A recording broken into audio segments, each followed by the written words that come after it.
New year, new boys. The pod people bursting from the chest of 2018 into 2019. Just like the Kool-Aid Man. Oh, yeah! And or that famous horror movie, I guess, but... I was talking about the Kool-Aid Man for sure. Throwing red liquid all over 2019. Because if there's one thing the Kool-Aid Man is known for, it's bursting from the chests of our children nationwide. Hello and welcome to the pod people. 2019, here we are. I'm Matisse Van Rossum, and I'm joined, as always, by my fellow boys. Ben Sheets, hello. Hi, and I'm New Year's Cleveland Mosier. Hell yeah. New year, new fear. And we're diving into 2019 with just as much cynicism and horror and terror and sleepiness as 2018. But we have to start our year, of course, with a 2018 recap. So we're here to do that today. We're not talking about any specific movies. If you don't like stats and numbers and shit like that, you can go and get right on out of here. The numbers don't lie. And they spell disaster for you if you don't like numbers. So yeah, we had a good year this year. We covered 73 movies on the podcast, which is pretty impressive. How many movies have we covered to date? So it would be 102 movies. 102 films since our induction in October of 2017. Wow, look at us go. Killing it. Killing it. Y'all trucking right along. What am I at, 5? Choo-choo.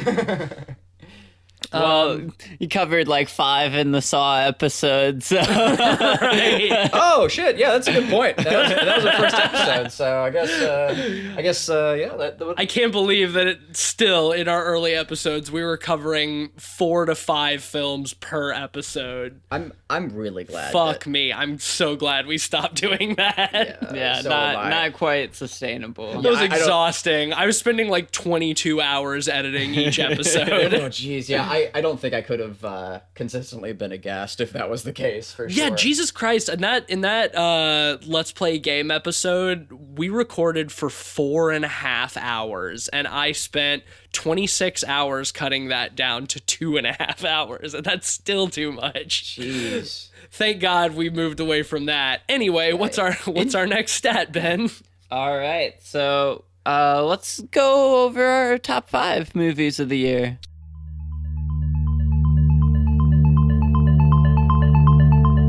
Why don't you start with that, Ben? Sure. At number 5, I have a fantastic Nick Cage movie, an extreme Nick Cage movie, him just going ham, whether it's on kids or on pool tables. I'm talking about, of course, Mom and Dad, directed by Brian Taylor of Crank fame.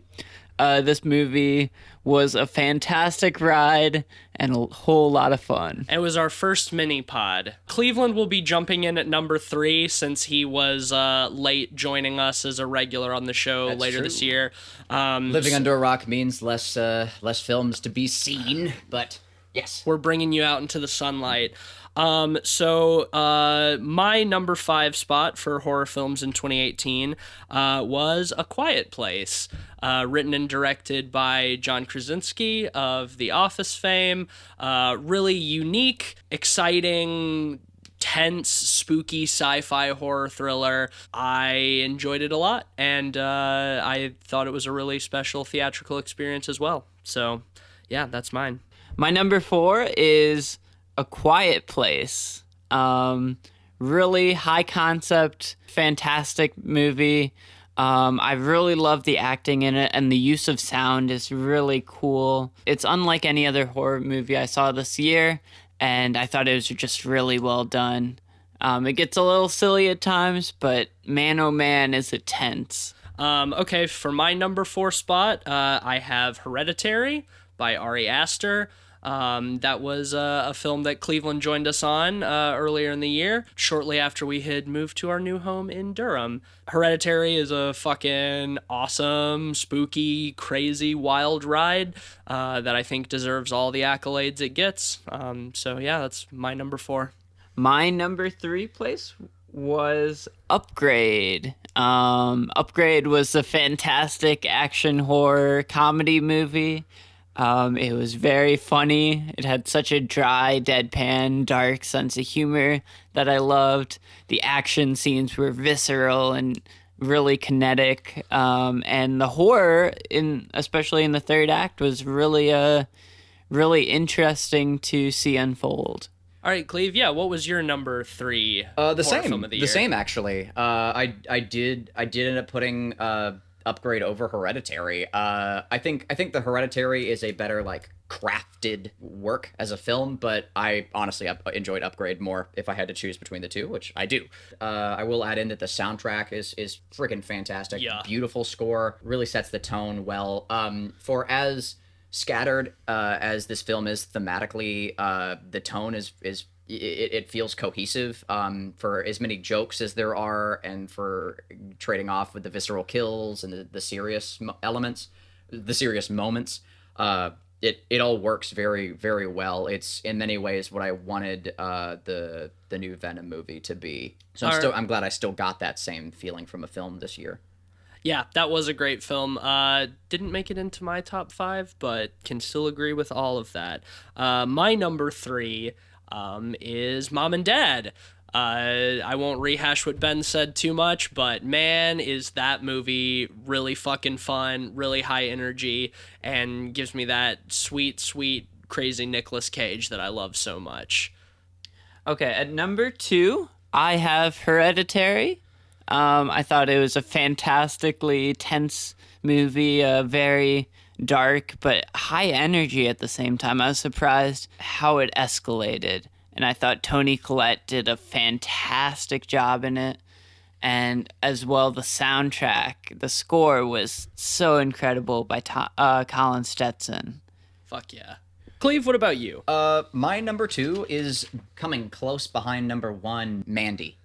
Mandy was just such a delightful film for me. It made me feel like a kid watching Predator for the first time again, or one of the Terminator films. It really did bring back that same sense of youthful nostalgia and watching old blockbuster films that I didn't realize I'd missed as much as I did. Yeah, definitely Mandy. Little question to me. I could talk about it for ages, but we've done that. So you know. All right, so my number 2 is definitely The Black Sheep, and I'm going to need you to try to not have an aneurysm, Ben, but my number 2 is Suspiria. I talked about ad nauseum why I love this movie so much in our episode. Go back and listen to that. Listen to Ben and I argue for 2 hours. But yeah, I fucking love the new Suspiria. I love the style. I love the music. I loved the horror and the gore. I thought the performances were great across the board, and overall, yeah, I liked it a lot. Moving on film. to number 1. My number 1 is not Suspiria. It is instead it is Mandy. Which we just covered in our last episode, but man, oh Mandy, was this movie good. A beautiful cinematography, super atmospheric, one of Nicolas Cage's best performances, and motherfucking Cheddar Goblin. Cheddar Goblin. Guys, how can you not love this movie? This is so good. It is a ride and a half, especially the second half. It just gets wild. Amen to and all that. So much fun. Amen. All right, Cleveland, what is your top film of the year? My top film of the year is Annihilation. It was a hard. Honestly, it wasn't even a hard pick between that and Mandy for me. I absolutely loved that film. I watched it several times over on my own time at a very busy time of the year for me. I could not get enough of that movie. There could not be enough dark psychedelia out there for me to enjoy, and it is a filmmaker's movie. I've watched every friggin' behind the scenes piece of footage that I could find for it online. The practical effects were just exquisite, just spectacular. And I loved the core plot line as well. Surprisingly tight film for as astral and nebulous as it was. I loved everything about it. Was it Villeneuve who directed that? No, that was Alex Garland, who did Ex Machina. That's right. Yeah. I loved it thoroughly. I think Garland did a spectacular job in his direction as always. Yeah. No. Definitely Annihilation for me. I know I wasn't here for that podcast episode. That was our second mini pod. Yeah. Yeah. And I still am yet to read the book. I do plan to very very soon, to compare the two, but without having done so, just as a standalone film. I actually just finished reading that trilogy about a month ago. I wasn't super impressed, but that's just me. I know you guys liked Annihilation a lot more than I did, though, so yeah, you might take more out of it. It probably surprising to nobody is Annihilation is also my favorite film of the year. I read all three of those books around this time last year, shortly before Christmas. I loved the trilogy, and I thought Annihilation was fantastic. It came out really early in the year, and it quickly became my favorite film. It might have actually been the first film of 2018 I saw, or I guess it was second after Mom and Dad, and nothing has been able to quite top it yet. I've also gone back and watched it several times since then. So yeah, hands down Annihilation for me as well. Now, Ben, you have our top 5 average rated films on the podcast. Yeah, right? So top 5 of the year, according for to us our ratings. As a collective. Yeah, number 5 was a tie between Mom and Dad and Upgrade. Nice. Number 4 was Annihilation. Number 3 was A Quiet Place. Number 2 was Mandy. And at number 1 was Hereditary. Interesting. Mm-hmm. Yeah. I think me not being there for Annihilation, that probably would have bumped it up, I think, that score. But yeah. Yeah, probably. I think Eugene rated it around the same as I did. So yeah. it might have bumped it up I slightly. think it was like a 4, a 4.5, and a 5. So that's a pretty solid lineup of movies. In terms of movies we covered overall in the year, we had 3 Golden Pods, perfect 5-star rated movies. Yo. It was The Thing, It Follows, and the Poughkeepsie Tapes. Yep. All I still stand by all of those. all perfect movies. And then at number 4 with a 4.8 rating was Get Out, and also makes sense. Number 5 with a 4.75 was Jaws. Yeah, that's a strong top 5 that we talked about this year. Yeah, a lot of good movies. A lot of good movies we talked about. Did y'all cover The Witch? Not yet. Not yet. Yeah, We will. Yeah. I'm Especially if The Lighthouse comes out. I'm saving that for a special time, but we are definitely covering The Witch at some point. I'm gonna say it now. I think that it's gonna belong in those categories. Yeah, we'll for sure. We won't spoil anything, but yeah, we'll definitely be covering The Witch at some point. Yeah, so before we move on much further, let's quickly pick our worst. Yeah, movie the worst of films the of the year.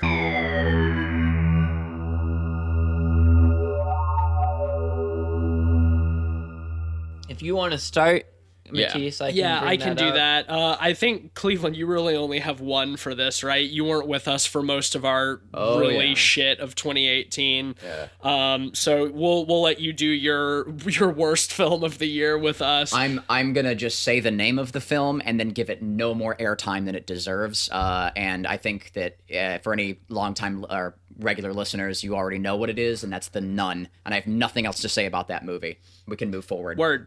You don't have none to say. I have none to say about that fucking film. All right. My fifth worst film of 2018 is The Cloverfield Paradox, a movie that was mysterious and hyped up and had a really interesting advertising and release campaign in that it was released the same night that it was first advertised, the night of the Super Bowl. On the Super Bowl, The Super Bowl.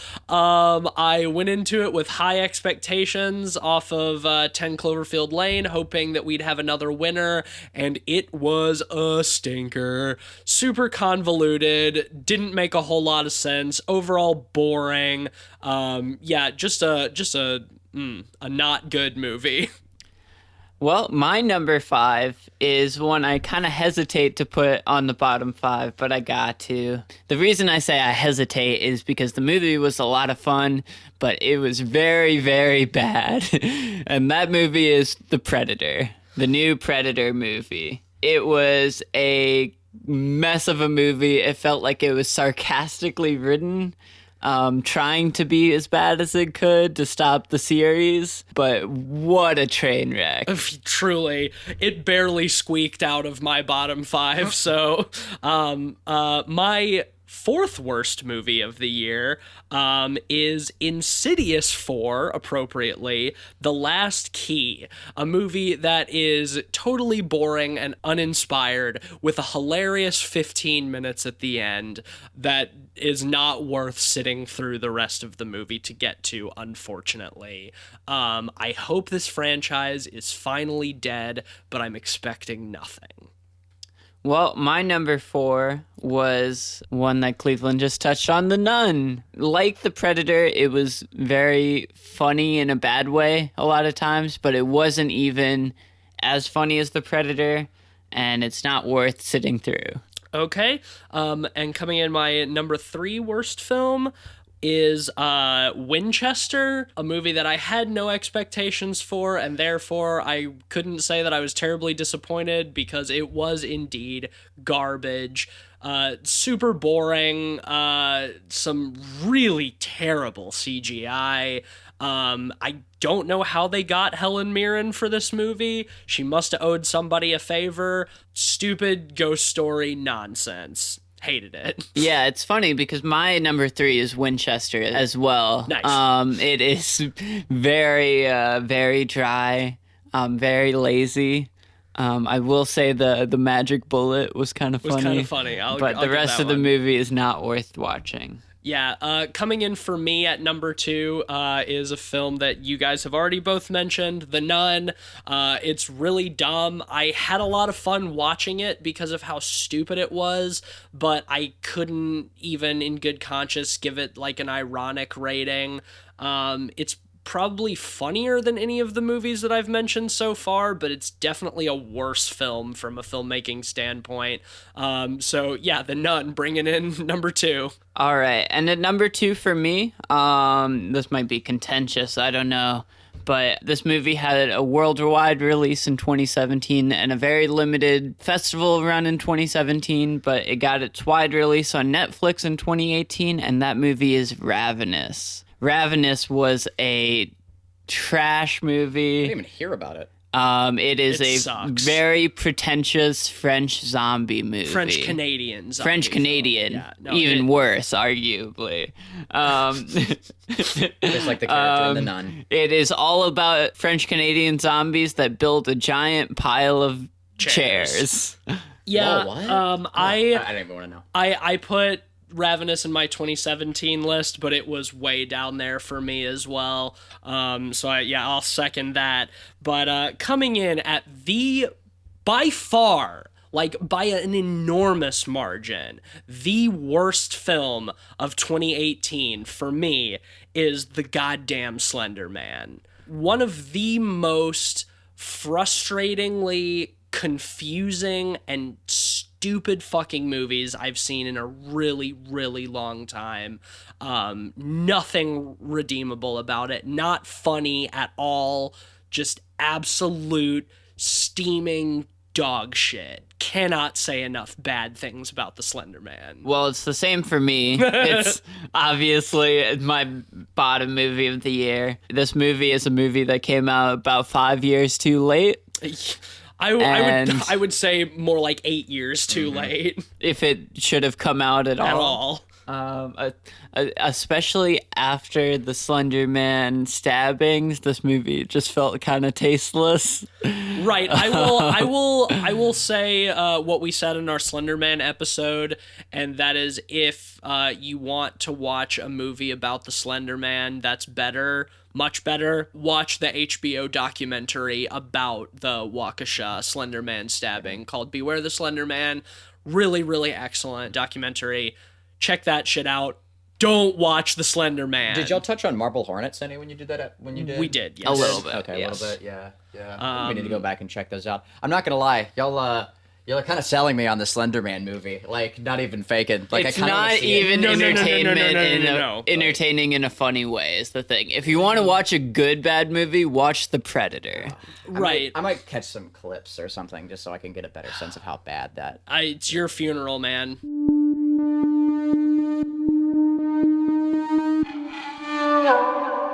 All right, so moving on, let's talk about our favorite performance of the year.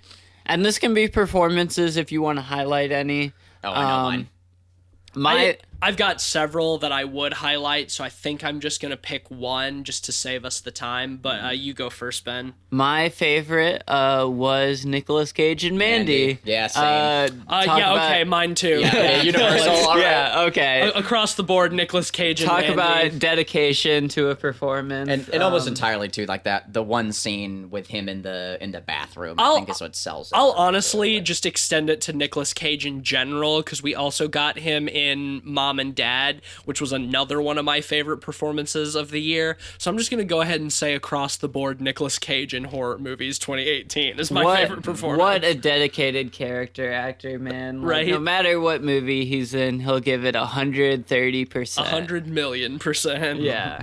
And I respect that a whole lot. Same fam. 10 out of 10. Honorable mention goes out to like Toni Collette in Hereditary. Yep, that would have been yeah. one of Or, mine too. I would also give an honorable mention to Tilda Swinton in Suspiria, not as the weird old man. I was That gonna say. that I still think is unnecessary, but as Madame Blanc, I think she did awesome. I would also give an honorable mention to Jamie Lee Curtis in the new Halloween. Yeah. And also the guy who played the cult leader in Mandy. I would Yeah. give an honorable mention. Yeah, I thought he did a great job. Yeah, so moving on. Best score. For me, best score is going to have to go to Hereditary. I thought the Colin Stetson score was really awesome. Cleve, do you have a best score? I do, and it's going to be Annihilation. For as minimal as it was, and how it was essentially one track and then warped and modified, I thought it was just so beautifully like fitting and thematic to the film that they kept tagging on the additional like elements of that fractalized song so that it played out the same way as the actual like spreading Annihilation did. Like a cancer, the song also sort of evolved. Yeah, I love that score. So yeah, definitely Annihilation. This is a really, really hard one for me because there were so many amazing scores this year. Like the Upgrade one that we talked about was great. Mandy score by Johan Johansson, rest in peace, was very good. I mean, the new Halloween score was fucking awesome, like updated perfectly for the time. I love the Hereditary Colin Stetson score. The new Suspiria Tom York score I thought was really excellent, but for me, I'm also going to have to give it to Annihilation. It's tough. These are all way up there together. Upgrade too.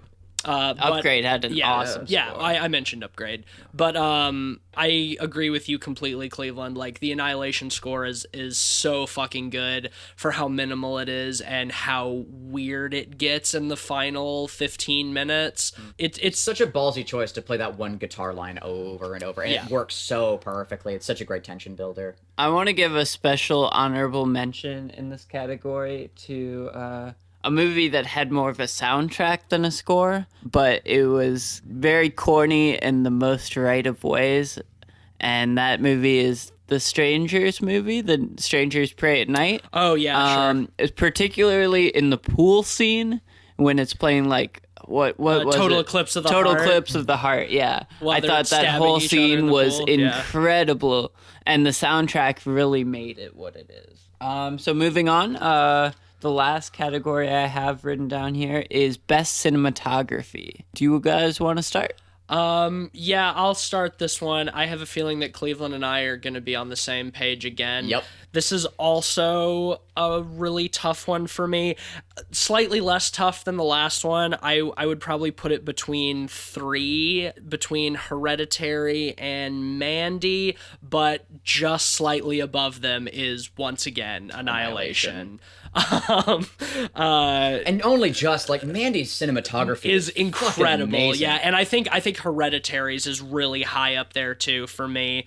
But it's got to be Annihilation. Yeah. See, for me, it is Mandy because the style of that movie carries it. True. And it is such an incredible piece of eye candy. The bright colors, the very dreamlike sequences, the moving camera in a lot of the scenes. Oh yeah, I mean a lot of the jokes land in that movie because of the cinematography. Yeah, Like, yeah. I cannot disagree with you there. That's why it was a tough one for me, but Annihilation squeaks out.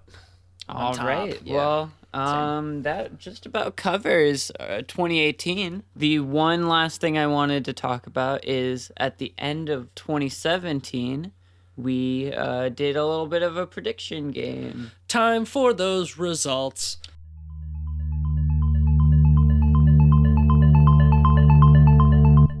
Last year, we predicted 12 movies. 8 of those came out. The first one was Insidious Chapter 4, which turned into Insidious: The Last Key. Right? Hopefully last movie. Yeah, Insidious, the last one. We made that joke several times in our mid-year catch-up. Go figure. Matisse, you won this one. You predicted a Rotten Tomatoes score of 28 and a box office of 25 million, and the actual was 32 for the Rotten Tomatoes and a 30 million box office. Within 5 on the Rotten Tomatoes. Yep. I like that. Nice. The next one was God Particle, which turned into the Cloverfield Paradox. Obviously, no box office. Eugene won this one for the Rotten Tomatoes score with 28. The actual Rotten Tomatoes score was 18. Ouch. God damn. I remember being somewhat optimistic with that one and predicting much higher than it actually got. Yeah. Not a good movie. The next one was Slenderman. Eugene won that one in both categories. He said a Rotten Tomatoes score of 5 and a box office of 5 million. It was a Rotten Tomatoes score of 7 Holy shit. and a box office of 11 million. God damn, he got really close. Yeah. So the next one was The Purge 4, which turned into The First Purge. Matisse, you tied with me for the Rotten Tomatoes. We both said 45, and Eugene won for the box office with 20 million. The actual was 53 for Rotten Tomatoes and a $17 million opening weekend. Word. Moving on to The Nun. And then quickly moving off. I won with the Rotten Tomatoes with 23. Eugene won with box office with 30 million. The actual was 26 for the Rotten Tomatoes score and $54 million opening weekend. Jesus Christ. Oh, makes you so Insane. mad. It makes Yeah. me mad.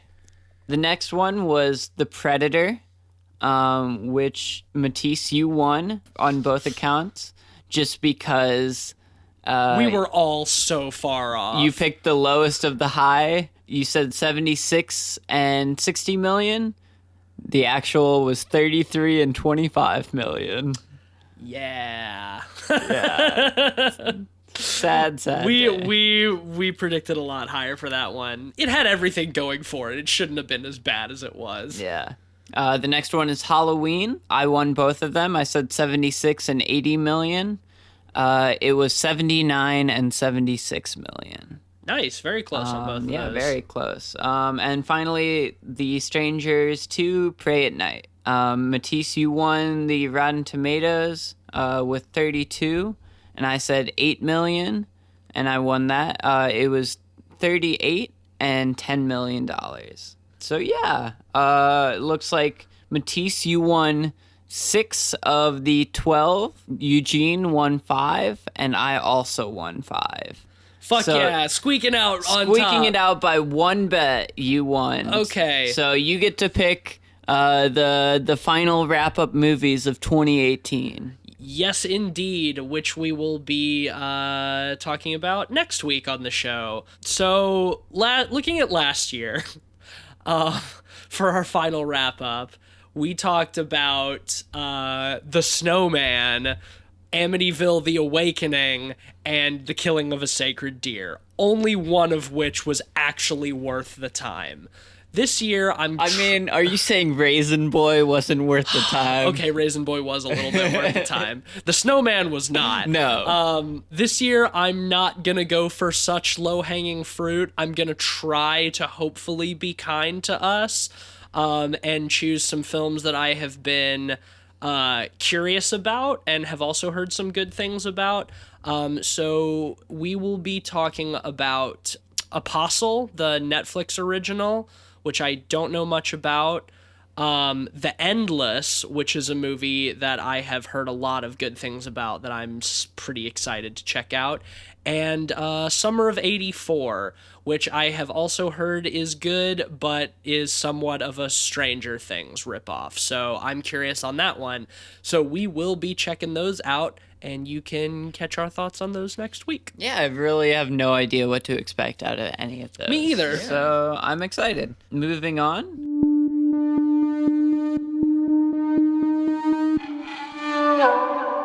I have pulled some movies from 2019 to talk We about. back at it again. Yeah, this time I have a few more than last year. Place your bets. Place your bets. We're at Step right up.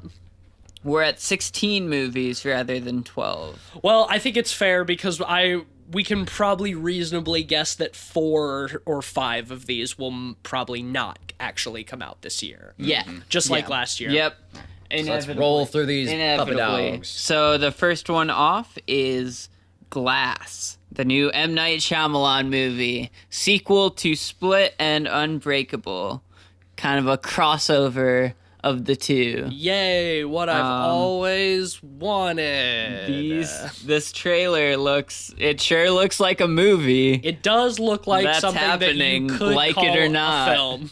Like it or not, it's coming. So Matisse, what did you predict for Rotten Tomatoes? Rotten Tomatoes, I'm gonna say that it's gonna get 65%.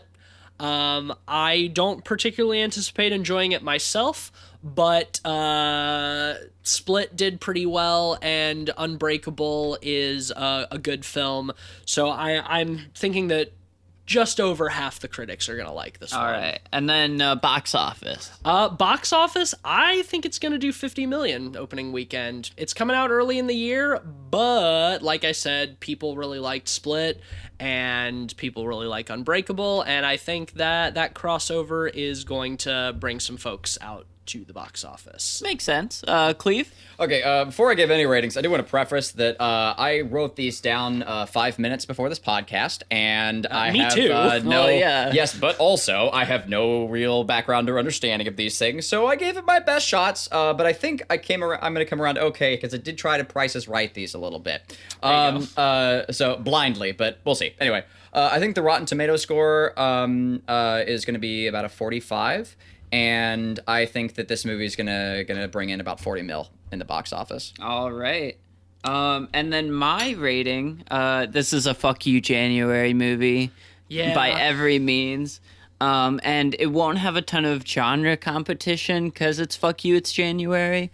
But it will have a lot of rollover acclaim movies from December that are coming out. That's true. For yeah. competition. I said it's going to get a 47 on Rotten Tomatoes. Wait, did you say the film? It's Glass. Oh, still Glass. Still Glass. Yeah. I have ratings too. Yeah. Sorry. Yeah. And 27 million in box office.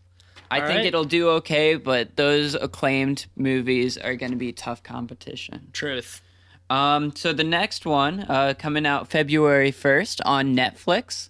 It's funny, when I was making this list, it had a release date of like October or November. But they moved it up because it signed to Netflix, and that movie is Velvet Buzzsaw.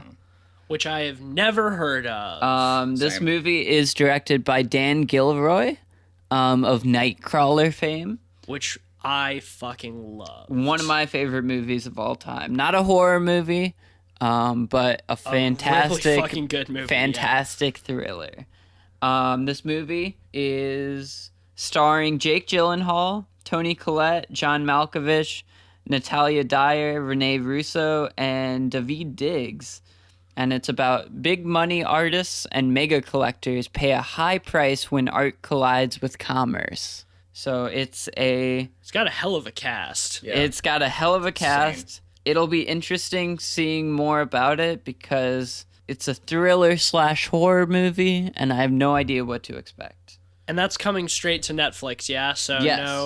no box office. No box office. But in terms of Rotten Tomatoes, I'm pretty hopeful on this one. I didn't see his last film, which I did hear was bad, but I fucking love Nightcrawler, and this cast sounds incredible, and it sounds like he's more going back to the Nightcrawler way of doing things.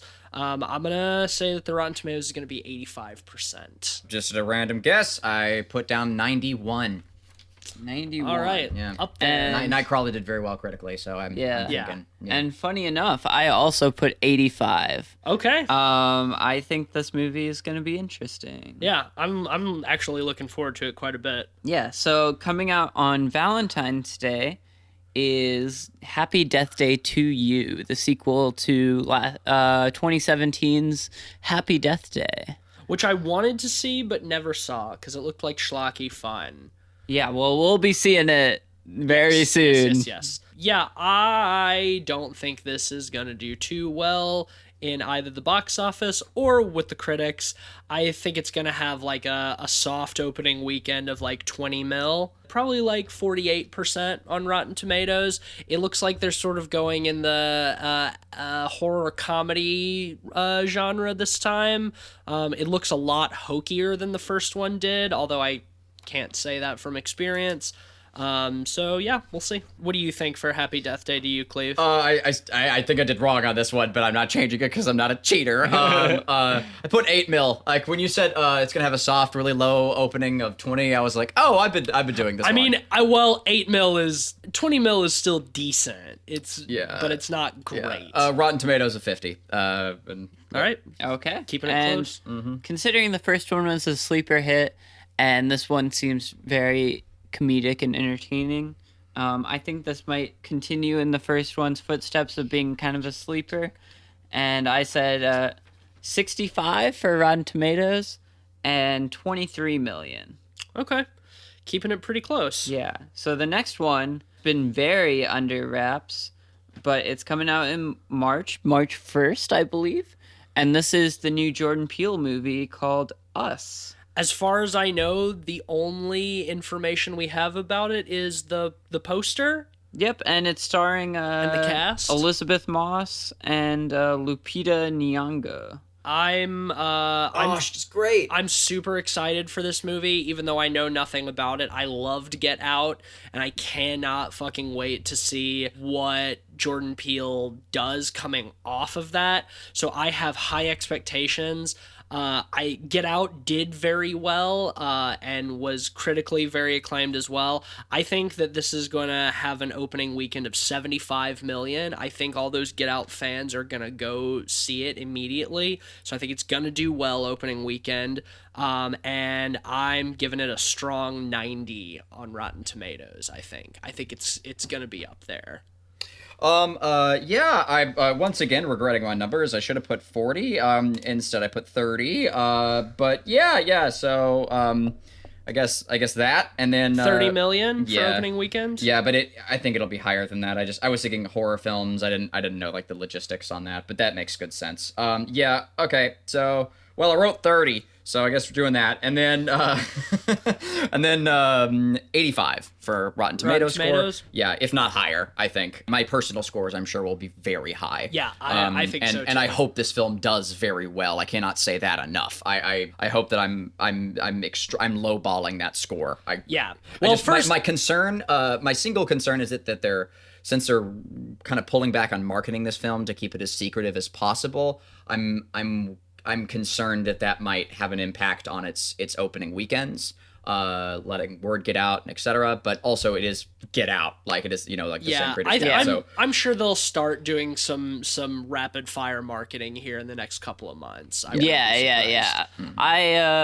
My only worry is that expectations might be a little too high from Get Out. Yeah, that's possible. Nonetheless, I'm expecting a great movie and a runaway hit. I said 86 for Rotten Tomatoes and a $63 million box office opening weekend. Moving on, in April, we are getting Pet Sematary, the remake of the 1990s Pet Sematary? 80s? 89. 89 is when the Pet first Sematary came out, yeah. movie. and of course the book. Yeah, well, of course. Yeah. I think that this is gonna have a decent opening weekend.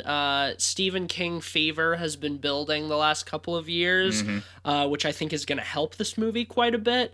I don't think it's gonna have like an insane opening weekend. I gave it a 40 million, I think, and the trailer looks good. There are a lot of missteps that they could take, so I don't quite know what to expect. But I'm going to say for Rotten Tomatoes, I'm going to put it at about 70%. I think it's going to be mostly positive. Yeah, I did roughly the same. I watched the trailer right before the podcast, and it looks pretty favorable to me. I think that people are definitely going to ride the It wave. And so I put it at 50 million.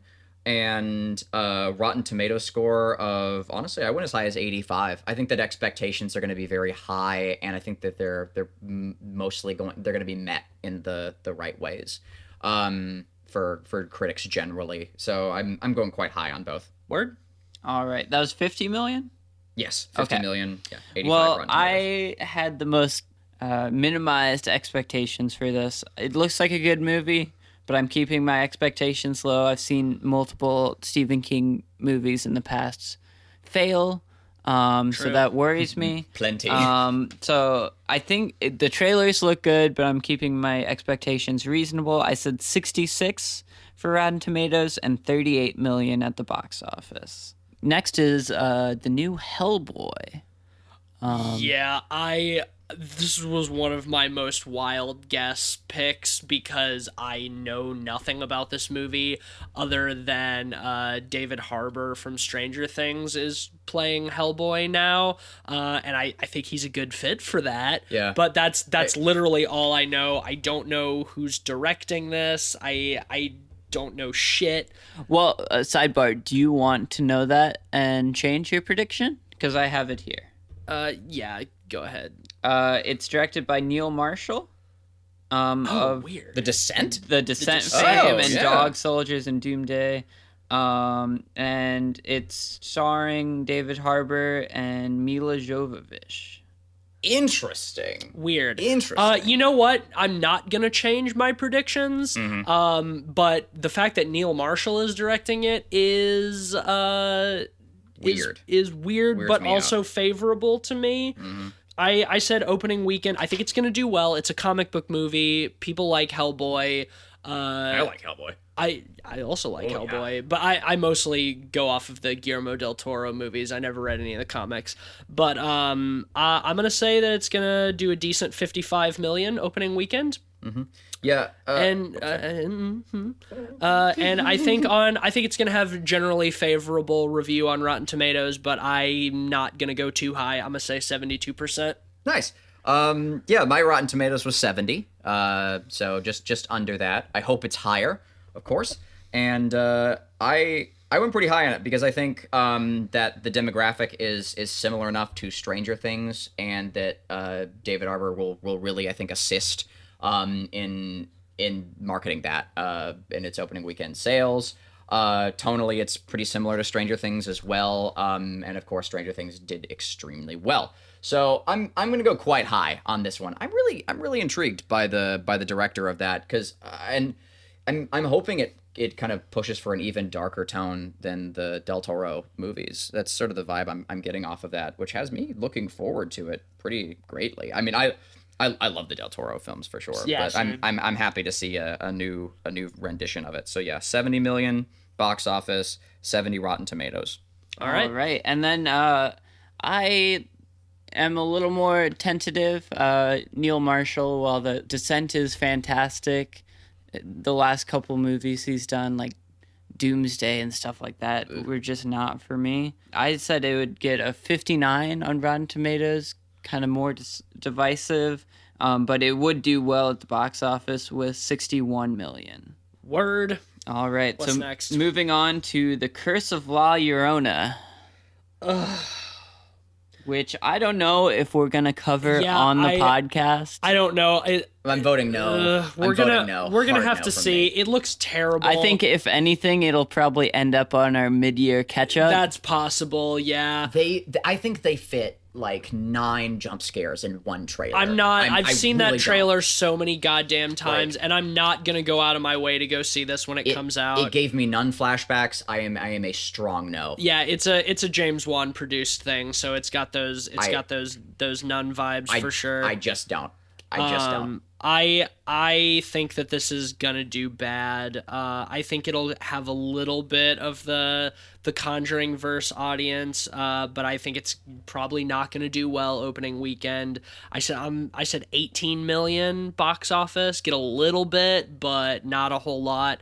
And Rotten Tomatoes, I'm giving it a generous 22%.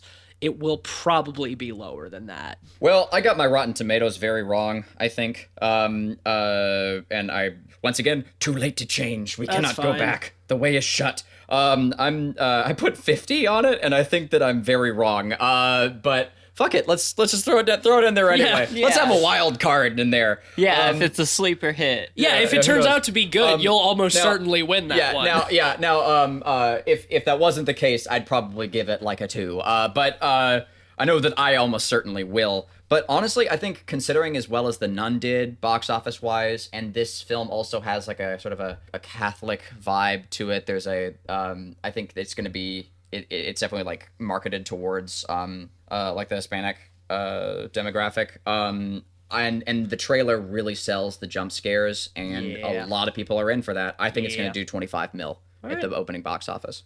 Yeah. Well, in order to win, all it has to do is better than 36 on Rotten Tomatoes. But I said it's going to be much lower on Rotten Tomatoes because I said it was going to do 8 on Rotten Tomatoes. I think you're right. Yeah.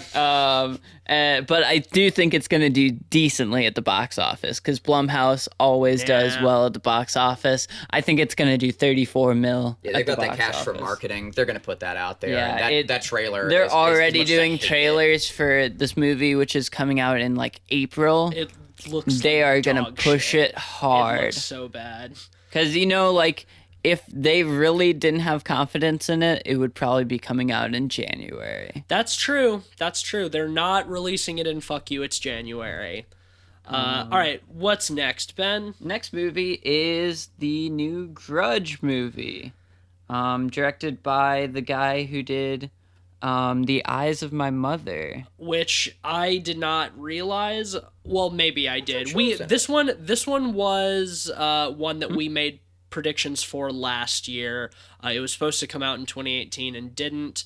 I kept my opening weekend. I loved The Eyes of My Mother, but it's a super weird art house horror film. And like honestly, I think The Grudge has been not a thing too long for people to really give a shit. It'll get a bit of nostalgia, but I don't think this is going to do well at the box office. I said 18 million again, and I believe that was what I predicted last year. However, considering that it's by the guy who did The Eyes of My Mother, I'm going to give it a higher Rotten Tomatoes score than last year, and I'm going to say 76%. Because The Eyes of My Mother was pretty well critically acclaimed, and if he keeps it weird, I think that's going to be good. Yeah, I'm excited about it. Yeah, since I don't think any of us have seen too many of the Grudge films, but I've they are seen so none well of enough. I've seen none of them. Yeah, what I do know is that when I was a youth, the trailer for the first one gave me nightmares. Like, so I'm pretty keen. I'm pretty keen on it. Well, when I was little, the trailer for the first Alien vs. Predator movie gave me nightmares, so I don't think that's indicative of much when we're children. No, but like it did leave a very strong imprint Yeah, sure. on me. That I'm sure if I was to go back now, it would be much find to be well less scarifying. But regardless, I think it's gonna get. I put a 65 for the Rotten Tomatoes score for it, and I think that there's still enough hype still residually based around the original Grudge films. You think there's enough J-horror nostalgia still floating around? I do think so, and I think if anything, it's grown. Honestly, I think that the Grudge only continued to do well after its release. I'm gonna say 20 mil for its opening. If That's not still higher. pretty conservative. Like yeah. I would say yeah.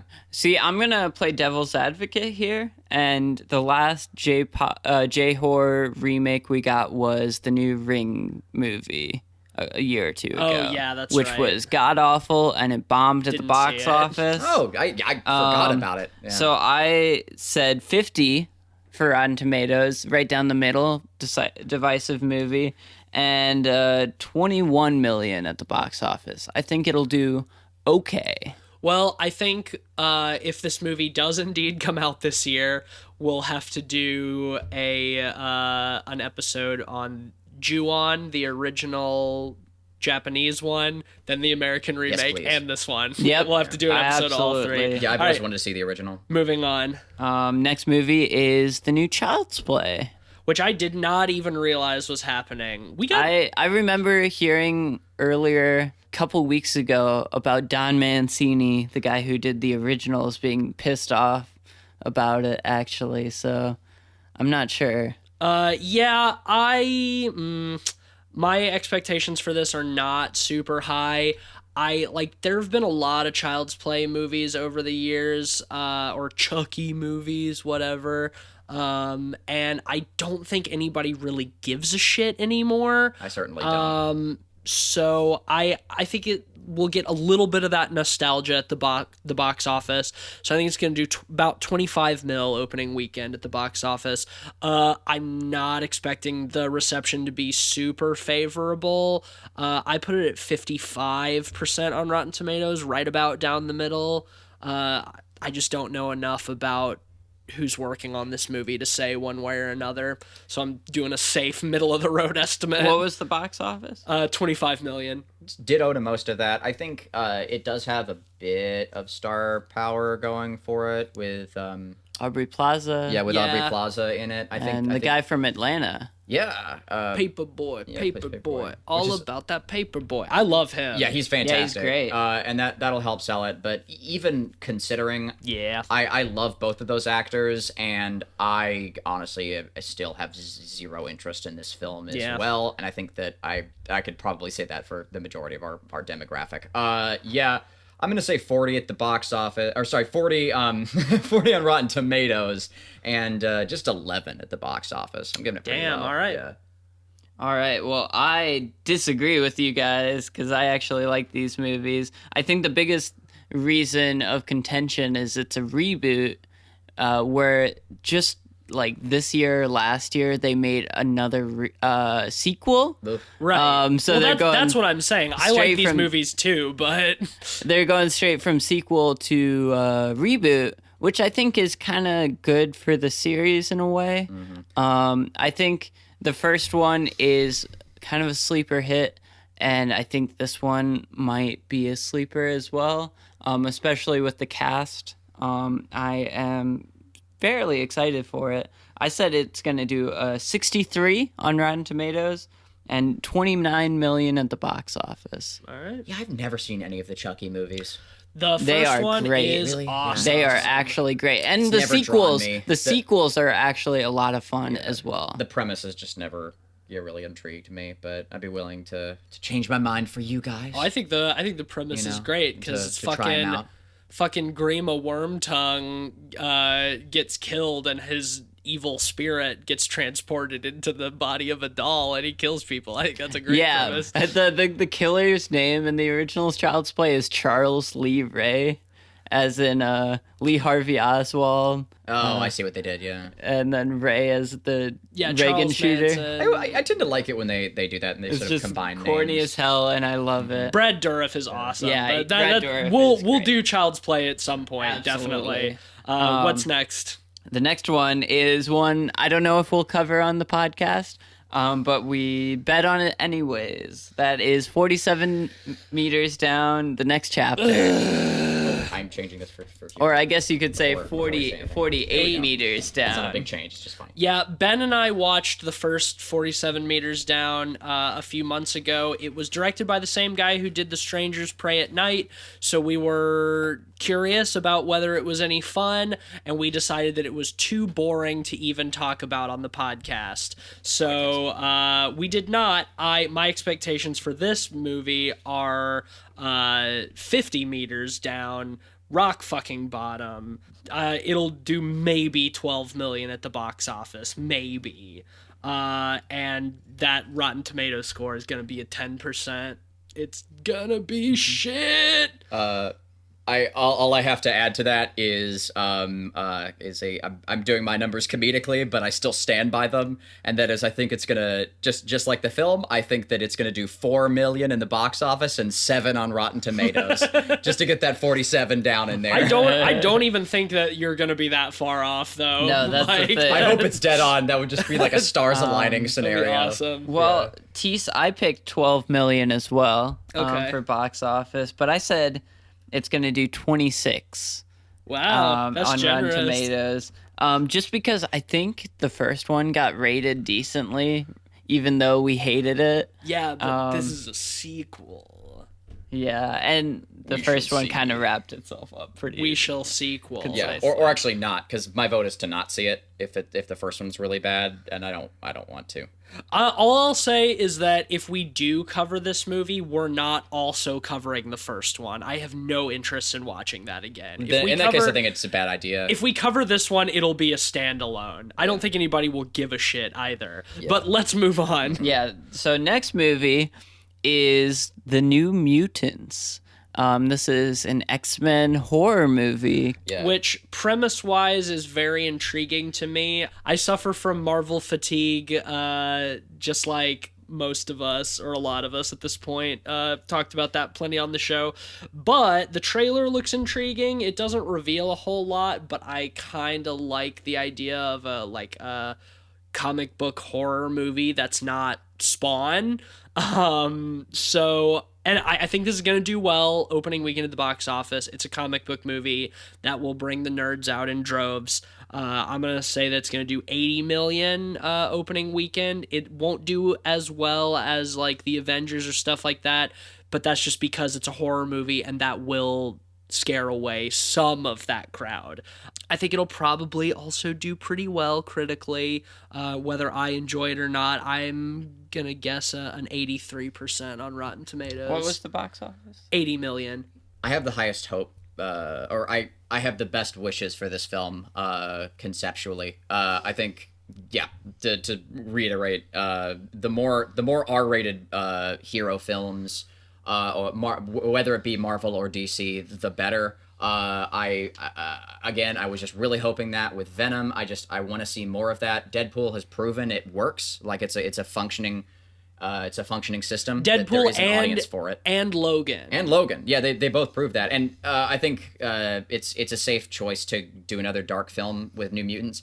The trailer had me very confused. I love X-Men from since I was a child, and I used to read a lot of the comics as well, and I couldn't personally I could not track the narrative. They don't seem to be the same New Mutants that I'm familiar with, and very little X-Men, very little mutant things occurred in the trailer. I saw a lot of almost paranormal stuff. It was like, hell's happened with Kitty Pryde? Like, why is she going through like what's up with the weird faces in the walls? I'm very unsure. I'm very confused whether this film does well or not, but I hope it is good and I hope it does well. And because again, it'll continue to set that precedent for dark films, for dark Marvel films. And so I'm going to say 70 Rotten Tomatoes and 70 mil in the box office. All right. Well, I think regardless of how it does, we need to cover superhero horror episode with Spawn and Yes, Blade. please. Yes. And Can we just do a Blade episode? Like, Blade is just so worth it on its own. I love. Oh my god. We'll yes. see. yeah, Oh. I don't know about the sequels, but Oh, it sounds like we're gonna have some decisive, good commentary on that. Blade 2 is my favorite because it's Guillermo del Toro, Yeah, but man. I rewatched Blade not that long ago and it doesn't hold up super well. It's pretty schlocky and corny. the first so- one's kind of fun. So I said 74 for Rotten Tomatoes. I think this will do decently. Marvel movies usually have inflated Rotten Tomatoes score Yep. in general. Definitely. And I said it would do $75 million at the box office. Pretty well. I'm actually kind of excited about the cast, too. Anna Taylor-Joy is in it. Anya Taylor-Joy and the dude from Stranger Things. And Maisie Williams is in it. Oh, I didn't even notice Macy Williams. Got some really competent Yeah, stars no, in for it. sure. Yeah. Good young talent. Mm-hmm. All right, what's next? So next movie is It Chapter 2, Part Okay. 2. Yeah. I'm pretty excited for this one. I liked It Chapter 1 a lot. It Chapter 1 was groundbreaking in terms of box office horror. I think this one's going to be the same. This is my only prediction to break the 100 million opening weekend mark. I'm going to say it's going to do 130 million opening weekend. And I think that's a pretty conservative estimate as well. And I think it's going to do well critically. In addition, I'm going to say an 88% on Rotten Tomatoes. Nice. Same from me. I'm just ramping it up a little bit. Well, not for the Rotten Tomato score. I'm saying 85 on it. I'm trepidatious because this is the type of sequel where expectations are very high and could And be they met could lower. fuck it up. Yeah, that's true. So there's possibility for it. Though I sincerely doubt it. I think breaking up into two films is a really good call. Like, you can't do it in one Yeah, single film. It's as too- we've seen. The book is 1,400 pages. There's no fucking way to do that story in one movie. Actually, we haven't seen. I think the original Tim Curry one was a made-for-TV series. Yeah, it was. It's not a movie. I think they released it in They released it as a film, but it was a made-for-TV movie that was split into two parts, and it's fucking 3.5 hours long. After Jeez. its popularity, I think Yeah. they did a short theatrical run. Well, considering as well as the first It did, and I think the hype will only become more real. I think that word got out, has continued to get out around how fantastic the first one was, which I still haven't seen. So It's really good. Yeah, I'm excited for it because it'll give us an opportunity to watch it and talk about it on the show, Yeah, which yeah. would be wonderful. I'm gonna go pretty high for this one. I'm gonna say 170 million in the box office. Wow. I'm going way the hell up there for this one. Probably Blockbuster. absurdly high, but wild card. We're setting it big, boys. Well, I'm gonna be devil's advocate here a little bit because unlike the first movie, this one is all adults. Yes. You know, that's kind of the concept. And in addition, the second half of the made-for-TV movie is nowhere near as good as the first half. Well, the first half is not particularly good either, so low bar. Well, it's okay. Tim Curry is pretty good. Yeah. But apart from that, the film as a doesn't whole- curry any favor with you. well, yes, especially being almost 4 hours long. Yeah. Yeah, no, Tim Curry is the best part of most Um, things. But I said it would get an 80 on Rotten Tomatoes, and I kept it in the double-digit millions. I said 82 million. I think because it's adults and not the kids in this one, there might be a little bit of a drop-off, as well as it being a sequel. What are you saying, that pedos aren't going to go see this one? No, I just think it might not have the same mainstream appeal. I actually think the opposite. I think Same. that even if the film is worse, this one's gonna do better in the box office opening weekend because of the hype of the first one. Yeah, from even what I if remember, even like, if general audiences were fairly trepidatious about so many child actors. even if quality wise it's lower, I think that the first one was such a hit that it's gonna bring everybody out to see it opening weekend. Well, we will certainly see. That's sure why will. we're predicting. That's true. So, That's true.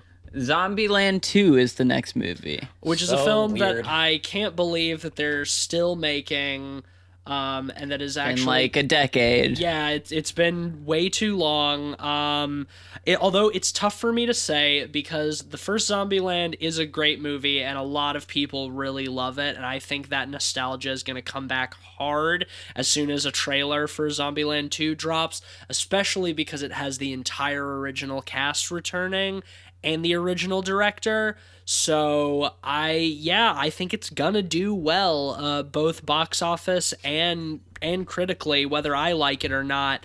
I think it's gonna do 70 million opening weekend, and I think it's gonna be about a 72 on Rotten Tomatoes. Yeah, I think critically the odds are kind of stacked against this film. So I said as much as a 55 on Rotten Tomatoes, and but I think I think it'll do pretty well in the box office. Again, I loved the first Zombieland when it came out a decade ago, and It's a very fun movie. oh yeah, I still quote it fairly regularly. Gotta enjoy the little things and snowballs. I hate the taste of coconut, etc. I love the taste of coconut as the flavor, not the the consistency. texture, yeah. But even then, I'm honestly not very hyped. I'm not very hyped about a sequel. Yeah, I'm not either. Zombies are so out of the zeitgeist. I'm very confused as to why this film is happening as well. So yeah, 60 million. I'm thinking, roughly. I still think it'll do all right, but weird, just weirded Yeah. me out when I heard that. Wasn't expecting it. You said 72 and 72 million? I said 70 million and 72 on Rotten Tomatoes. Okay. And I said 55 on Rotten Tomatoes and 60 in the box. Oh, yeah. I think this movie is not going to do super great just because zombies are very played out and there's a lot of fatigue around them. I said 38 on Rotten Tomatoes and $34 million. Wow. Ruben Fleischer, who did the original, also did Venom. Yeah. I should mention that. Ouch. So next up is Crawl, which is Alexandra Asia of Piranha 3D fame. This one is one that I am personally very excited about because it sounds like Piranha but with alligators.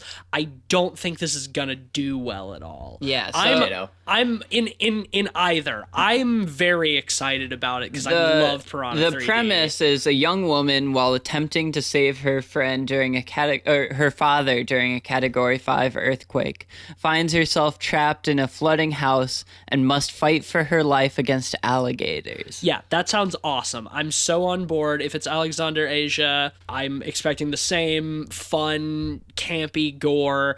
I'm very stoked for this movie.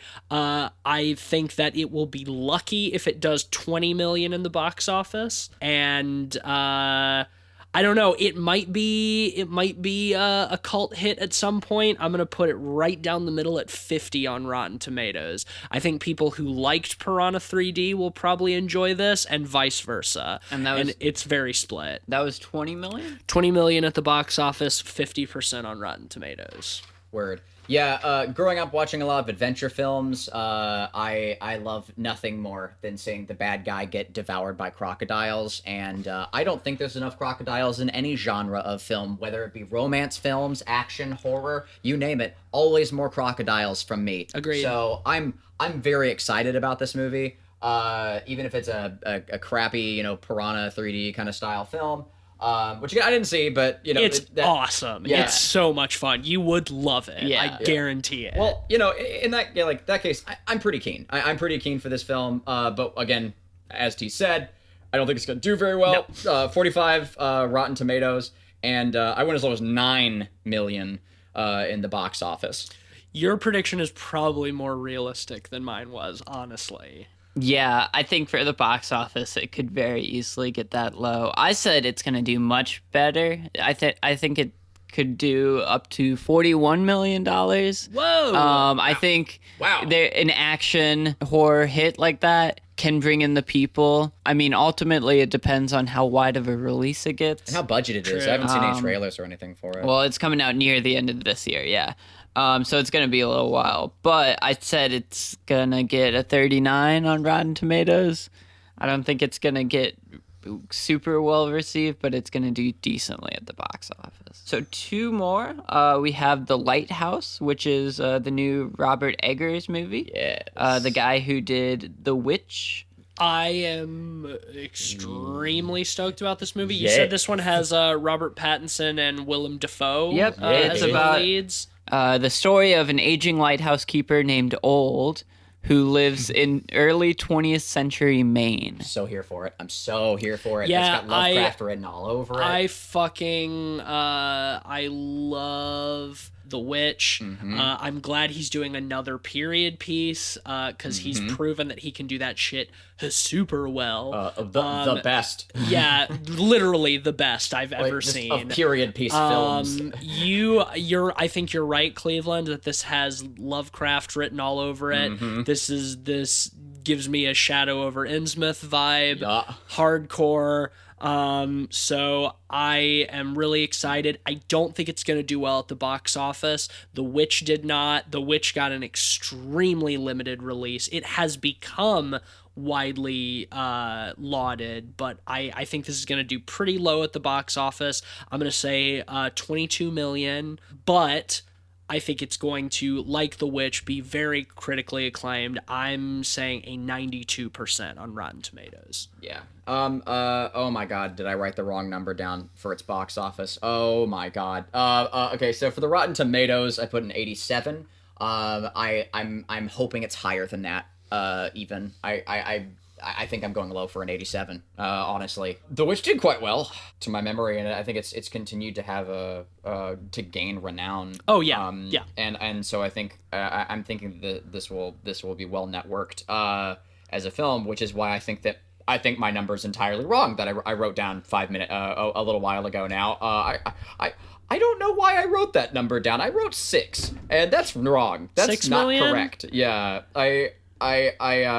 well, again, let's wild card it. Let's go with a low Well, ball. yeah, I mean, like I said, dude, The Witch did. I think its opening weekend, The Witch did something like 12 million. Yeah, I'm it so was wrong. Oh my it was God. like a really limited release. Yeah, but there's no way this is going to be lower than that. we'll see. I don't know why I didn't ask. You don't know. We'll see. Yeah, you never know. We'll find out. But okay, so my real answer will be higher than that. But let's put 6 down for that wild card All fun. right. All right. Well, I said 92 as well for Rotten Tomatoes. I think this movie will be very good. I just read that it's going to be shot on 35 millimeter black and white. Yes. Oh, it's black and white. Which is awesome. basically unheard of because usually nowadays they shoot in color and turn it into black and white. Bless. They're shooting They- it doing it on black and authentic. white. Yes. I don't Love even that. think they make black and white 35 millimeter stock anymore. Like, They don't. Yeah. You have to get it custom made to my understanding with Technicolor out. Yeah. Like it's Fuck yeah, that's Yeah. exciting. and that's all. I think the box office will be both of yours combined at 28 million. Mm-hmm. So I think this movie will be doing pretty well for what it is at the box office. As excited as I was to hear that it's going to be in black and white, I think that will have an effect on it. I think that might hurt it. I think The Witch had a surprising amount of crossover appeal to the point where I heard a lot of people talk about it that don't even watch horror movies, or don't like the genre. So I am curious to see how it does. Same.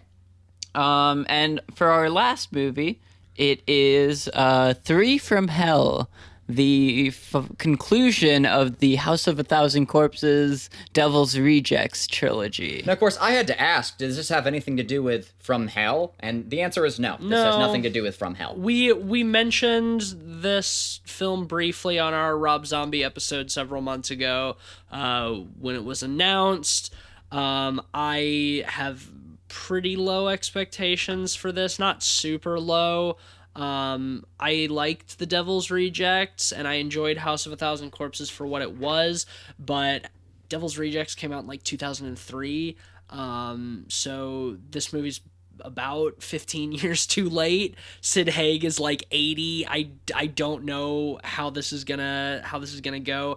I think it'll probably, Rob Zombie's got some decent box office pull, so I think it's probably gonna do about 40 million opening weekend. Not great, not terrible, and I think it's gonna be about 60% on Rotten Tomatoes, slightly better than Right Down the Middle, but slightly more favorable, but not super high. That was 40 million 40 and million. 60% on Rotten Tomatoes. I don't know if Rob Zombie has enough of a following anymore. I'm less knowledgeable about that, so I'm less aware. But from my limited knowledge, I don't know if the following is there anymore. I don't think it's going to do well. That title is horrid. It's a bad title. It's a very bad title. I'm going to say 32 on Rotten Tomatoes, and I went very, very low. I think this is my lowest apart from 47 Down, and it's the same. It's 4 million. I'm going very low. Wow. That is Probably wrong. I'm probably very wrong, but wild card, we're doing it. You're going Price is Right style on this one. Oh yeah, $1. Yeah, exactly. Well, yeah, $1, Bob. Like I said at the top, I tried to do that where I could. Yeah. I think this movie will do decently. It'll probably do about 32 million at the box office,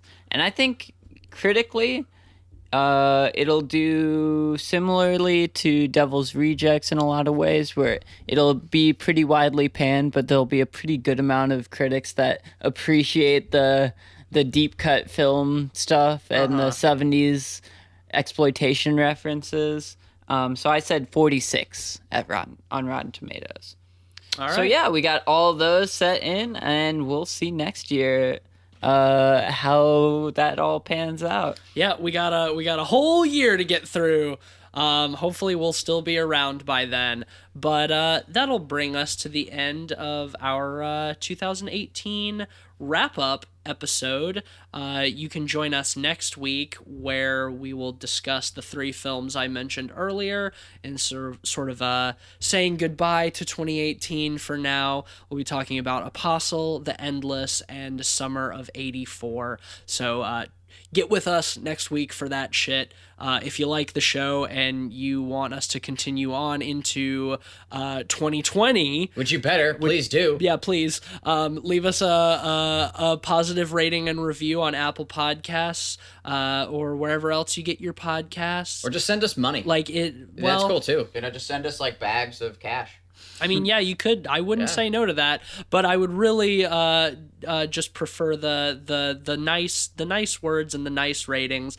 That shit takes like a grand total of like 5 seconds. Hey, most importantly, do though, it. give a 5-star recommendation to one of your Meat Space friends. Tell a friend. Tell an actual person. Yeah, like spread the word and tell them that if they like it to give us a rating and review. We're gonna try to be bringing you some more content and stuff in this new year.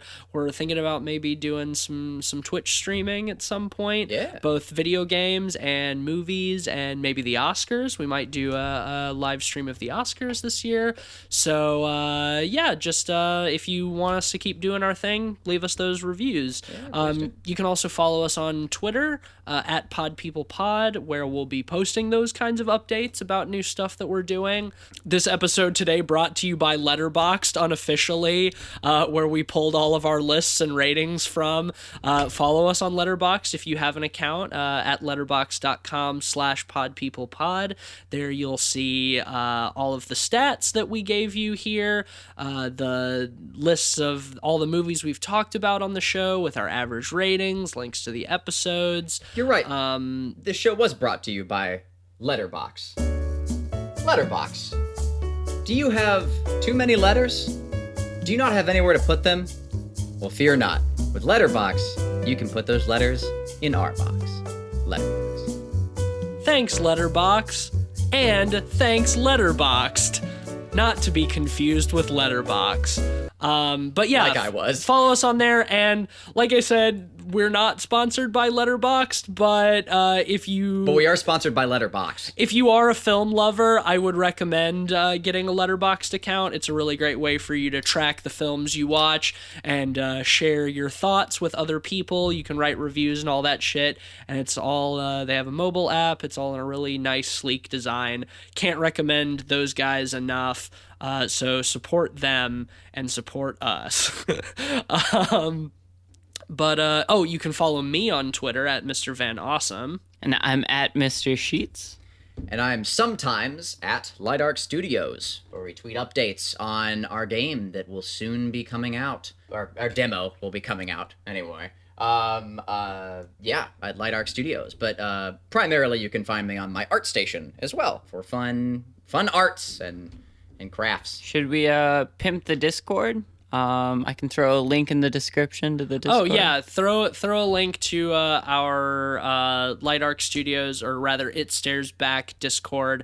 That'll be in the description of this episode, and you can, if you're into Discord and you want to join our community, we post updates about our game and stuff there. And If you want to can learn more about It Stares Back, Yeah, key it's a on good place in. to do it, and you can interact with us directly. We're monitoring that constantly, pretty much all three of us.